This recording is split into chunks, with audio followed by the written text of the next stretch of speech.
সাধু সঙ্গ সর্বশাস্ত্র কয়, লবমাত্র সাধু সঙ্গ সর্বসিদ্ধি হয়। জগত ভরিয়া গেছে জগায় মাধায়ে, নিস্তারিবার পথ নাই বৈষ্ণব বিনে। এই পৃথিবী মহাপ্রভু যখন ছিলেন তখন তো মাত্র 2 জন জগায় মাধাই ছিলেন, ঠিক না? কিন্তু এখন পৃথিবীতে যেখানেই তাকাই সেখানেই শুধু জগাই আর মাধাই, ঠিক না? পৃথিবী ভরিয়া গেছে জগাই ও মাধাইয়ে। তাই মহাপ্রভু যখন কৃপা করে এই জগাই মাধাইকে উদ্ধার করে গিয়েছিলেন তখন মাত্র 2 জন কি ছিল? জগাই মাধাই ছিলেন। কিন্তু এখন কি হয়েছে? এখন এই পৃথিবীতে যেদিকেই তাকাই সেদিকে কি? সেদিকে জগাই মাধাই। হরি বল, জয় জয় নিতাই গৌর প্রেমানন্দে। গৌর হরি বল, হরি বল, হরি বল। তাই বলছে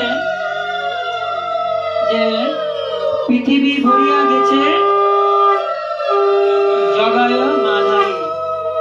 তাই এখান থেকে উদ্ধার করার একমাত্র পথ হচ্ছে কি?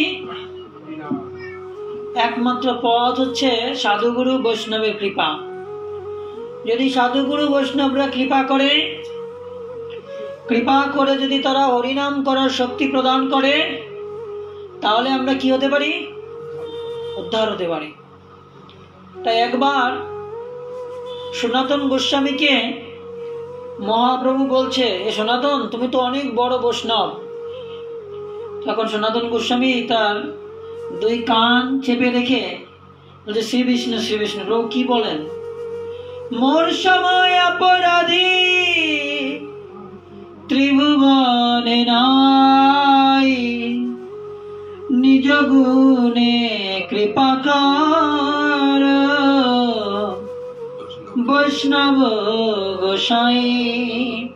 সনাতন গোস্বামী আরো বলছে, পুলিশের কীট হইতে মুই সে লঘিষ্ঠ, জগাই মাধাই হইতে মুই সে পাপিষ্ঠ, কি রূপে হবে মোর উদ্ধার তার, কৃপা করে পথ দেখা গৌরাঙ্গ সুন্দর। বলছে, গৌর হরি, আমি জগাই মাধাই হইতে পাপিষ্ঠ, আমি পুলিশের কীট। পুলিশ অর্থাৎ রতন পুলিশ না, কিন্তু পুলিশ অর্থাৎ পায়খানা। পুলিশ অর্থাৎ কি? পায়খানা। তা বলছে, পুলিশের কীট হইতে মুই সে লঘিষ্ঠ। পায়খানার ভিতর যে পোকা থাকে দেখছেন, বলছে ওই পোকার থেকেও আমি ক্ষুদ্র, আর জগাই মাধাই থেকেও আমি মহাপাপিষ্ঠ। তাই প্রভু, আমি উদ্ধার হব যদি তুমি হে গৌরাঙ্গ সুন্দর আমাকে কৃপা করো, তা না হলে আমি উদ্ধার হতে পারবো না। কে আমি, কোথা হতে এসেছি, কেন মরে যারে তাপত্রয়। আমি কে? আমি কোথায় ছিলাম? আমি কোথা থেকে এসেছি? হে প্রভু, কেন আমি ত্রিতাপ জ্বালায়, ত্রিতাপ যন্ত্রণায় আমি দগ্ধীভূত হচ্ছে? আমাকে বলুন, আমি কে? কেন আমার এই ত্রিতাপ দুঃখ? তখন মহাপ্রভু বলছে, হে সনাতন, তোমার মতো ভক্ত এই ত্রিভুবনে আর কে? আর দ্বিতীয় নেই। তুমি মহান ভক্ত, তুমি তথাপিও বিনয়ী, ঠিক না? তথাপি কি? তুমি বিনয়ী। তাই তুমি আমার অত্যন্ত কে? অত্যন্ত প্রিয়। আমরা, আমাদের যদি কেউ প্রশংসা করে, আমাদের যদি কেউ চরণে স্পর্শ করে প্রণাম করে, তাহলে আমরা খুব কি মনে নিজেকে বড় মনে করি, আমি বৈষ্ণব, ঠিক না? আমি অনেক বড় ভক্ত, সবাই আমাকে কি করে? প্রণাম করে, এরকম বলে না? কিন্তু আচার্যরা কি বলছে, জগত ভরিয়া গেছে জগায় মাধাইয়ে। তার মানে আমাদের প্রত্যেকে আমরা জগাই মাধাই, ঠিক না? আমরা প্রতিনিয়ত কিছু না কিছু পাপ করছি না, করছি কিনা? করছি। জীব হত্যা করতেছি, অপরকে কষ্ট দিচ্ছি, ঠিক না? তাই আমরাও এক একটা জগাই মাধাই। আমাদের উদ্ধারের পথ কি? গৌরাঙ্গের চরণ বন্দন, নিত্যানন্দের চরণ বন্দন। জয় জয় নিত্যানন্দ সচির নন্দন, ত্রিভুবন করে যার চরণ বন্দন। যদি আমরা এই পাপ থেকে মুক্তি পেতে চাই, তাহলে আমাদের এই দামোদর মাসে এই দামোদর ব্রত করতে হবে।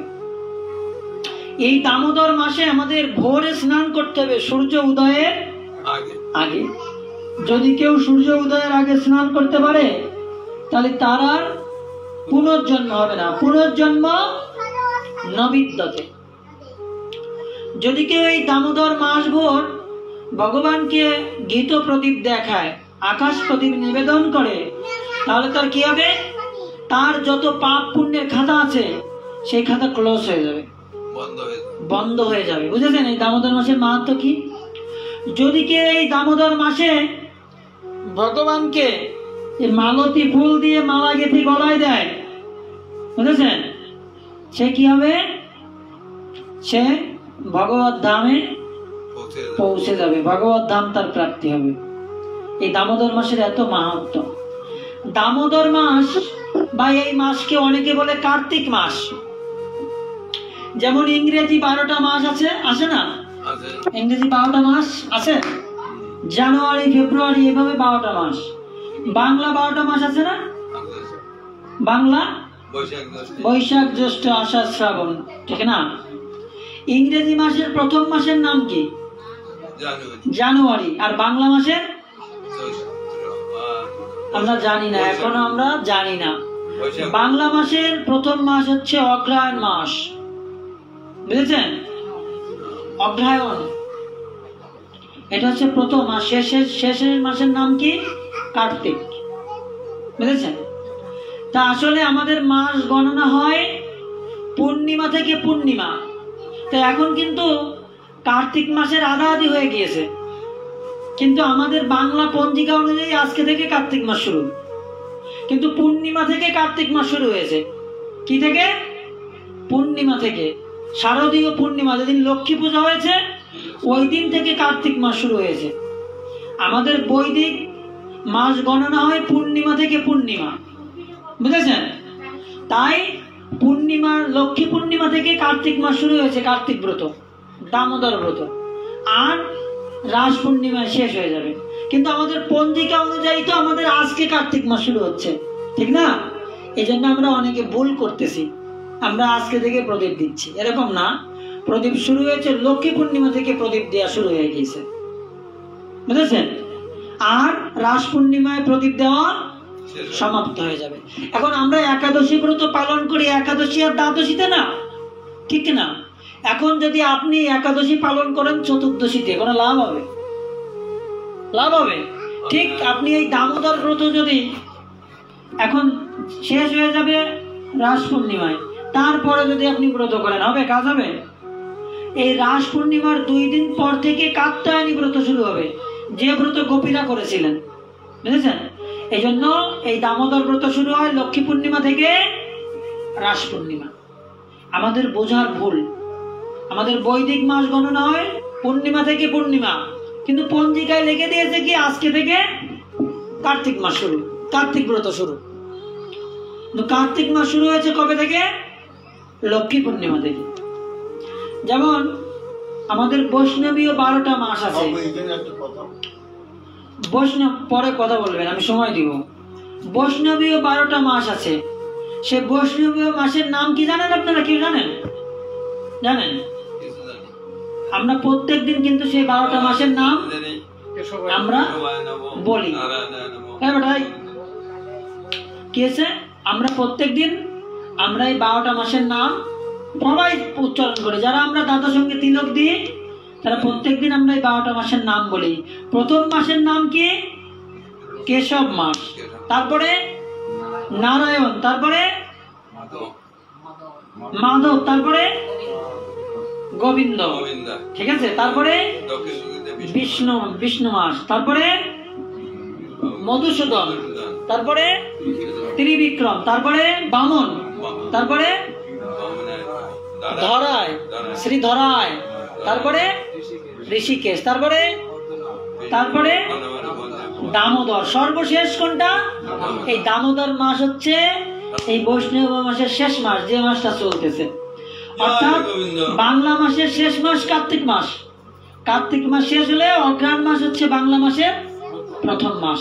বৈষ্ণবীয় মাসের প্রথম মাস কি? না না না, বৈষ্ণবীয় মাস। এই যে দামোদরের পরে কেশব মাস হচ্ছে প্রথম মাস। এই দামোদরের পরে কোন মাস আসবে? কেশব মাস আসবে। তো এই জন্য আমাদের বৈদিক মাস গণনা হয় পূর্ণিমা থেকে পূর্ণিমা। তাই অলরেডি আমাদের কার্তিক মাসের অর্ধেক হয়ে গেছে, কার্তিক ব্রতের, দামোদর ব্রতের, বুঝেছেন? এই জন্য রাস পূর্ণিমার পরে আর প্রদীপ দেওয়া কিন্তু যাবে না। রাস পূর্ণিমাতেই কি হবে? প্রদীপ দেওয়া শেষ হবে, তারপরে আর একটা ব্রত শুরু হবে, কার্ত্তায়নী ব্রত, বুঝেছেন? এই জন্য লক্ষ্মী পূর্ণিমায় শুরু করতে হয় আর রাস পূর্ণিমায় শেষ করতে হয়। এটা হচ্ছে শাস্ত্র সিদ্ধান্ত। এখন যদি আপনি ইচ্ছা মতো করেন, একাদশী দ্বাদশীতে না করে চতুর্দশীতে করেন, তাহলে ব্রত হবে? ঠিক প্রদীপ নিবেদনের বিষয়টা এরকম, যথাযথভাবে করতে হবে, না করলে আমাদের কি হবে? অপরাধ হবে।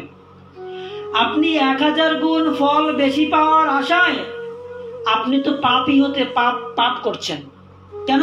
অনেকে আছে তুলসী কাটে দামোদরকে প্রদীপ দেখাচ্ছে না? তো এটা দেখালে পাপ হচ্ছে আমাদের। কিন্তু আপনি ভাবছেন যে আপনার 1000 গুণ বেশি ফল হবে, কিন্তু সেই ফল পেতে গিয়ে আপনার কি হচ্ছে? পাপ হচ্ছে। কারণ এই তুলসী কাঠ শুধু গোবিন্দকে দেখানো যাবে, রাধারানীকেও দেখানো যাবে না, পঞ্চতত্ত্বকে দেখানো যাবে না, এরপরে গুরুদেবদের দেখানো যাবে না, কিন্তু আমরা তো সবাইকে দেখাই। এর ফলে আমাদের কি হয়? এরপরে আমাদের অপরাধ হচ্ছে। আর এই তুলসী কাঠ দিয়ে সলতে পেঁচে এটা প্রদীপ হয় না, এটা হয় মশাল। কি হয়? এটা কি হয়? মশাল জ্বালানো হয়, বুঝেছেন? তুলসী কাঠ দিয়ে প্রদীপ দেখাতে হবে কিভাবে? তুলসী কাঠকে টুকরো টুকরো করে একটা বাটিতে রাখবেন, সেখানে কর্পূর দেবেন ঘিত দিয়ে, সেখানে আগুন জ্বালাবেন, সেই কাঠের অগ্নি দিয়ে প্রদীপ দেখাতে হবে। কিন্তু আমরা কি করতেছি? আমরা মশাল বানাইয়ে ভগবানকে দেখাচ্ছি, 1000 গুণ ফল বেশি হবে। তা আমরা 1000 গুণ ফল বেশি পাওয়ার আশায় আমরা পাপের ভাগী হচ্ছি, বুঝেছেন?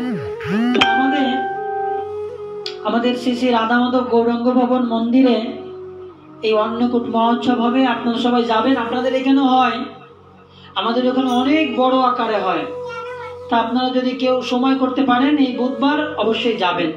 ওইখানে আরো বিভিন্ন মন্দির থেকে ভক্তরা আসবে, বিভিন্ন পাঠ আলোচনা হবে। আর আমাদের এই মন্দিরের একটা ইউটিউব চ্যানেল আছে এবং একটা ফেসবুক পেজ আছে, গৌরাঙ্গ ভবন টিভি।